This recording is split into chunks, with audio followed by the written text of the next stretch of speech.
Drunk driving kills about 28 people a day in the U.S., according to the National Highway Traffic Safety Administration. That's about one person every 28 minutes and more than 10,000 people every year. News 19's Deidra Brisco brings us the tragic story of how a mother lost her son in a drunk driving incident. Everyone is vulnerable when they get behind the wheel in travel, and no one knows that better than a woman who lost her child to a drunk driver. I lost my only child, my son Matthew, to a drunk driver.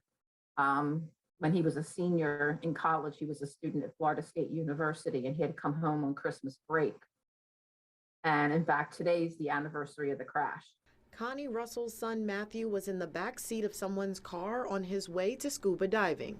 She says he was getting ready to be a marine biologist in his last semester of college when his life was cut short. He was in a coma on life support for 8 days. So Christmas week is just not Christmas week for me anymore, never will be.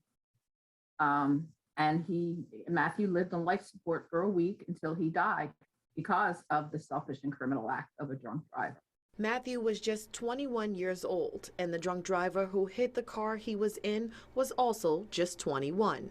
Now Connie says drunk driving is preventable. If they would just think before they have that first drink, how am I going to get home, or am I going to get in that car?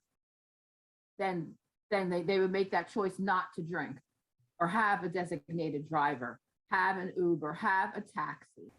Project Roadblock is meant to inspire a dialogue about drinking and driving and provide resources to get people home safely during the holidays. You can find a list of ways to get home safely on WHNT.com. Just search Project Roadblock. Now, since the initiative began in 2000,